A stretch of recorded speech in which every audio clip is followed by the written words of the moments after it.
खात्री आहे की माझ्याबरोबर काय काय होणार आहे ते? तुम्ही विचारताय का? ही धमकी का?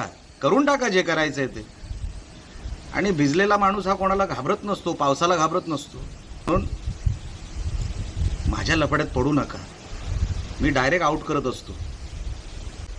हातामध्ये 10,000 15,000 एक वोटरला द्यायचे होते, ते बिचारे त्याच्यात व्यस्त आहेत. बीजेपीचे सगळे कार्यकर्ते सिंधुदुर्ग जिल्ह्यातले. माझा आरोप तो थेट सन्मान्य रवींद्र चव्हाण साहेबांवर आहे. नाही असं वाटतंय लोकांना वाटतंय ना, मला नाही वाटत. मी काम करतोय माझ्या पक्षाचं आणि पक्षाचं काम करत राहणार. कुठेही मला आढळलं की काहीतरी चुकीचं होतंय तर मी आवाज उठवणार. माझ्याकडे जे पुरावे आहेत त्या पुराव्यानिशी मी बोलतोय, त्या पुराव्याच्या आधारावर मी बोलतोय.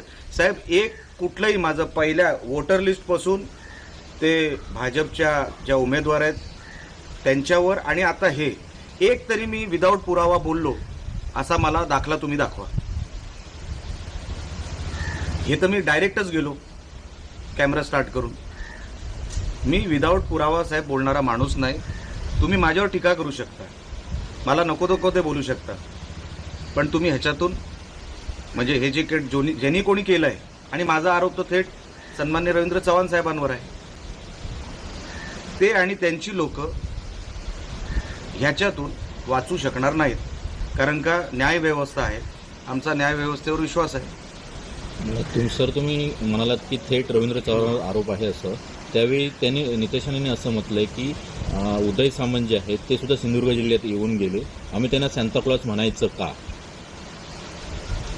बघा, उदयजी सामंत येऊन गेले, तुम्ही मग दुसऱ्याच दिवशी आरोप करायला पाहिजे होते.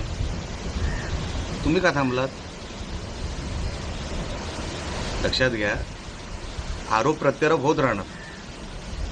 जेव्हा उदय सामंत येऊन गेले, तुम्हाला वाटलं ना की असं काय होतंय, तुम्ही तक्रार करायला पाहिजे होती. मी तक्रार केली, मी निवडणुकीच्या ऑफिसमध्ये गेलो, मी पोलीस स्टेशनमध्ये गेलो. मला वाटलं गडबड आहे, मी फॉलो घेतला, मी त्या विषयाचा पाठलाग केला, मला काहीतरी सापडलं. तुम्ही करायला पाहिजे होतं. जर असं काय घडत आहे असं तुम्हाला जर वाटत असेल, तुम्ही करायला पाहिजे होतं. लोकशाही आहे, आम्ही म्हणत नाही की तुम्ही करायला नको होतं. तुम्ही का केलं नाही हाही तुम्ही विचार करा. तुमच्या कार्यकर्त्यांना विचारा, ते वाटपात बिझी होते, ते पाठलाग कसा करणार? हातामध्ये 10,000 15,000 एक वोटरला द्यायचे होते, ते बिचारे त्याच्यात व्यस्त आहेत. बीजेपीचे सगळे कार्यकर्ते सिंधुदुर्ग जिल्ह्यातले. ते पाठलाग कसा करणार? क्राईम कसा शोधणार? त्यांचं पूर्ण लक्ष झालंय. आता बघा काय झालंय, इकडच्या युनिटचं भारतीय जनता पक्षाच्या रवी चव्हाण साहेबांच्या जवळ जेवढे आहेत त्यांनी बुकिंग करून ठेवली आहे गाडीची, घरांची, सोनं किती घ्यायचं, फिरायला कुठे जायचं, मग ते फ्लाईटमध्ये परदेशात कुठल्या कुठल्या देशात आपण जाऊ शकतो, ते आपले बँक बॅलन्स जमवत आहेत, आपलं कपाट भरत आहेत. हे पैसे जे काय त्यांना वाटत आहेत ना, त्यांना असं वाटतंय की हे पैसे खाली चाललेत, 60% पण खाली गेलेले नाहीत. हे सगळे गडगंज होणार, काही ठराविक 10-15 जण, आणि मग उद्या यांच्या घरात मर्सिडीज येणार तर तुम्ही आश्चर्य वाटून घेऊ नका. कारण का हे वोटरना जे काही पैसे दिले होते ते 40% खाली कोण ना कोणतरी पसरवत आहे वोटरांच्या घरापर्यंत, पण बाकीचे पैसे वरचे खात आहेत. ते शोधणार कसे? ते खायला बसलेत. म्हणून माझ्या लफड्यात पडू नका. मी डायरेक्ट आउट करत असतो.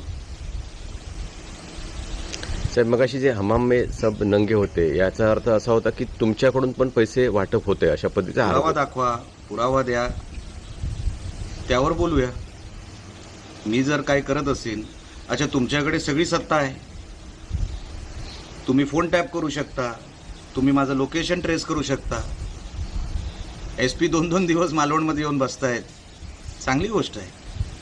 अख्ख्या जिल्ह्यामध्ये आता फक्त मालवणच फक्त इलेक्शन लागलेली आहे, बाकी सगळ्या इलेक्शन संपलेले आहेत.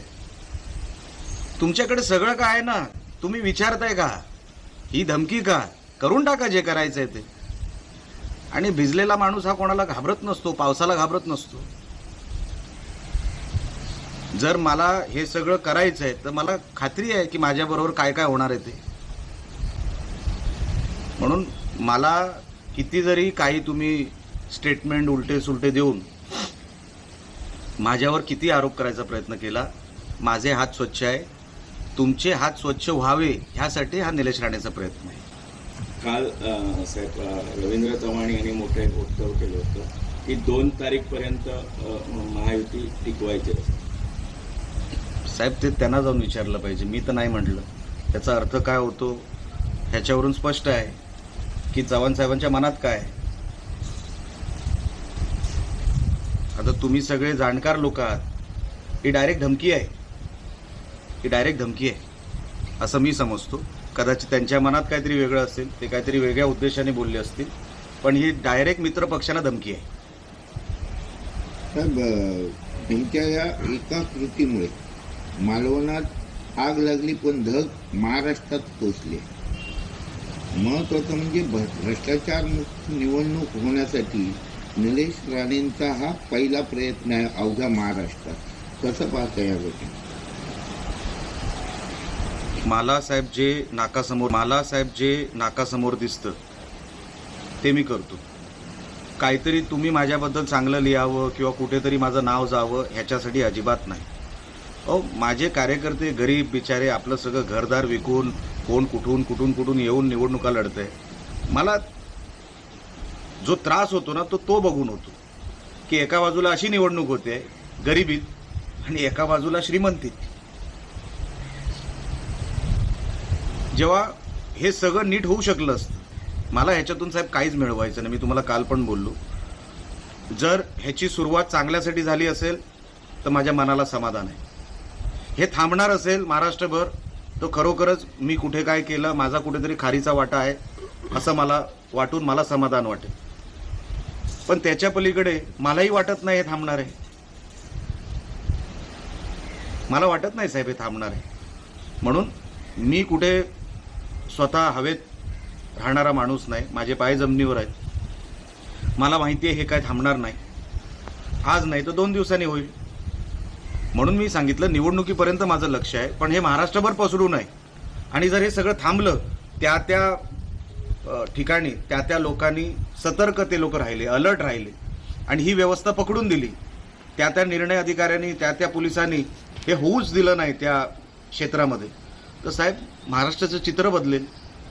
आणि त्याच्यामध्ये जर माझा कुठे खारीचा वाटा असेल तर खरोखरच मनाला समाधान वाटेल.